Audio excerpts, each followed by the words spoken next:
कहते हैं कि बुद्ध ने अपने तप और ध्यान से अपने मन को इतना बदल लिया कि उनका दिल सभी के लिए बेइंतहा कंपैशन यानी कि करुणा से भर गया था। उनकी इस कंपैशन को उनके दर्शन करने पे महसूस किया जा सकता था। इंसान तो उनकी इस महानता से प्रभावित होते ही थे। कहा जाता है जंगली जानवर भी बुद्ध के अंदर से निकलते प्रेम भाव को महसूस कर लेते थे। ठीक जैसे बहुत साल तक धरती के अंदर रखी लकड़ी पहले कोयला और फिर हीरा बन जाती है, वैसे ही बुद्ध ने अपने मन पे ध्यान लगाकर उस पे विजय पाकर उसे बोधिचित्त बना लिया था। बोधि का मतलब अवेकनिंग और एनलाइटनमेंट, और चित्त का मतलब कॉन्शियस। इन दोनों शब्दों को मिलाने से बोधिचित्त शब्द बनता है और उसका मतलब होता है अवेकनिंग माइंड। बुद्ध ने हमारी बहुत सारी प्रॉब्लम्स का रूट कॉज हमारे मंकी माइंड को बताया है। Funny but true. Monkey mind यानी बंदर की तरह रेस्टलेस रहने वाला दिमाग, जिस पे लगाम लगाना बहुत मुश्किल होता है। हम प्यार, ममता, गुस्सा, ईर्ष्या, इन सारी भावनाओं के आते ही इनमें डूब जाते हैं और बहुत आसानी से अपना बैलेंस ऑफ माइंड खो देते हैं। बुद्ध ने इंसान के इस नेचर को समझकर इस पर विजय पाने का रास्ता बताया था, जो था मंकी माइंड से बोधिचित्त तक पहुंचना। बोधिचित्त की सबसे अहम बात है अथाह करुणा। ये आम दया से अलग है। बोधिचित्त की करुणा संसार के सारे जीवन के लिए होती है। बोधिचित्त से बना शब्द है बोधिसत्व। निर्वाण के रास्ते पे जो भी चलने लगता है उन्हें बोधिसत्व कहा जाता है। बोधिसत्व के अलग अलग अर्थ, अलग अलग रूप हैं। महायान में बोधिसत्व वो कहलाते हैं जिन्होंने दूसरे प्राणियों को एनलाइटनमेंट दिलाने के लिए अपना जीवन लगा दिया। यानी महायान बोधिसत्वास का एम एनलाइटनमेंट नहीं बल्कि दुनिया के दुख खत्म करना होता है। महायान के द्वारा पूजे जाने वाले बोधिसत्वास को हम एंजल्स या देवी देवता की तरह भी मान सकते हैं, लेकिन थेरावड़ा बुद्धिस्ट की मान्यता अलग है।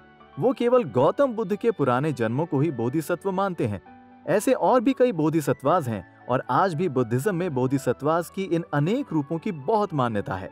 इनमें से सबसे इंपॉर्टेंट है अवलोकितेश्वरा।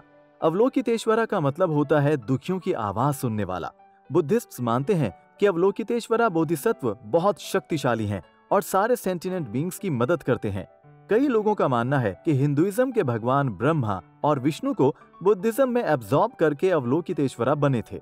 हुआयेन सूत्र के मुताबिक अवलोकितेश्वरा बोधिसत्व अपना रूप बदलकर लोगों की मदद करते हैं। उनके अनेक रंग, रूप और मैनिफेस्टेशंस हैं।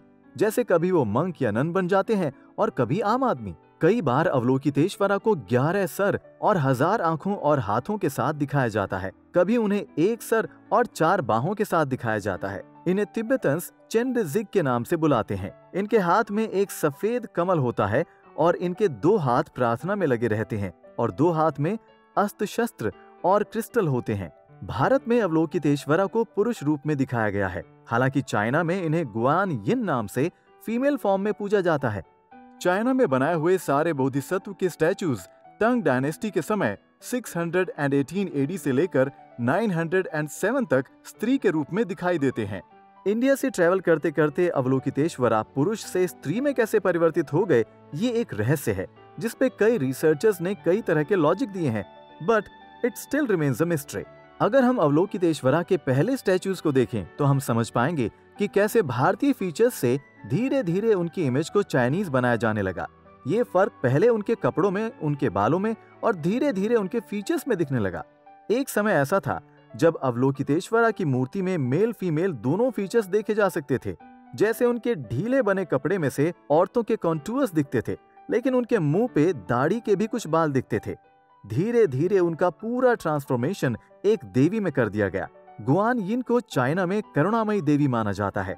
माँ के समान माने जाने वाली गुआन यिन अपने फॉलोअर्स की डेली लाइफ में उनके साथ रहती हैं और उनके अनुयायी उन्हें अपनी छोटी से छोटी परेशानी बताकर उनकी मदद मांगते हैं।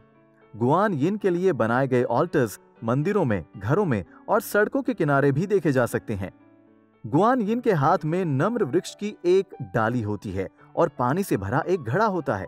नम्र वृक्ष या विलो ट्री की टहनी किसी जादुई छड़ी की तरह दुख, दर्द और बीमारी दूर करती है और पानी से शरीर और बोली की सारी अशुद्धियां साफ होती हैं।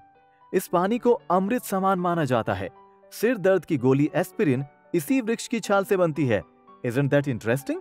चाइना में पुतुओ माउंटेन के पास में गुआन यिन की पूजा की जाती है। इस जगह की कई दंत कथाएं गुआन यिन के लोगों को दर्शन होने की कहानियां सुनाती हैं।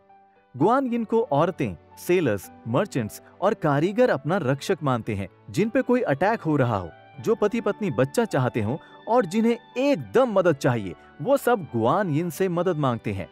अवलोकितेश्वरा से रिलेटेड एक और बोधिसत्व हैं जिनकी महायान बुद्धिज्म में बहुत इंपॉर्टेंस है, स्पेशली तिब्बत में। ये हैं तारा।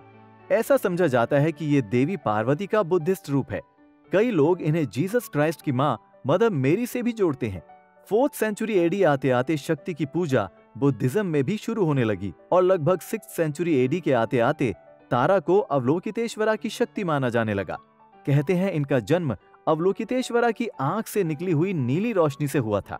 कुछ कहानियां कहती हैं कि अवलोकितेश्वरा के आंसू में बहते हुए एक नीले कमल से इनका जन्म हुआ था। ऐसी धारणा है कि 6th सेंचुरी एडी में तारा हर पवित्र महिला के अंदर बसती थी। इसी टाइम पीरियड में तिब्बत के राजा स्रोंगस्टान की 2 बीवियों को तारा का स्वरूप माना जाता था।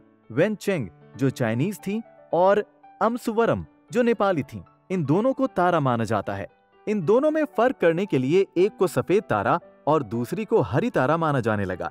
लोगों का मानना था कि ये अवलोकितेश्वरा की आधी खुली और पूरी खुली आंख के आंसू से जन्मी थी, इसलिए इन्हें दिन और रात की देवी माना जाने लगा। थेरावाड़ा बुद्धिज्म में गॉडेस तारा की मान्यता नहीं है। तारा की कोई भी मूर्ति श्रीलंका या साउथ ईस्ट एशिया में नहीं दिखती। केवल जावा में तारा का एक मंदिर है। चाइना और जापान में भी तारा को ज्यादा नहीं जाना जाता। वहां इनकी जगह गुआन यिन को पूजा जाता है। बोधिसत्वा ने बुद्धिस्ट आर्ट और डिवोशनल प्रैक्टिसेस को काफी इन्फ्लुएंस किया है। कई मायने में बोधिसत्वास के द्वारा सिखाए गए आदर्श आम लोगों को बुद्ध की सीखों के और पास ले जाते हैं।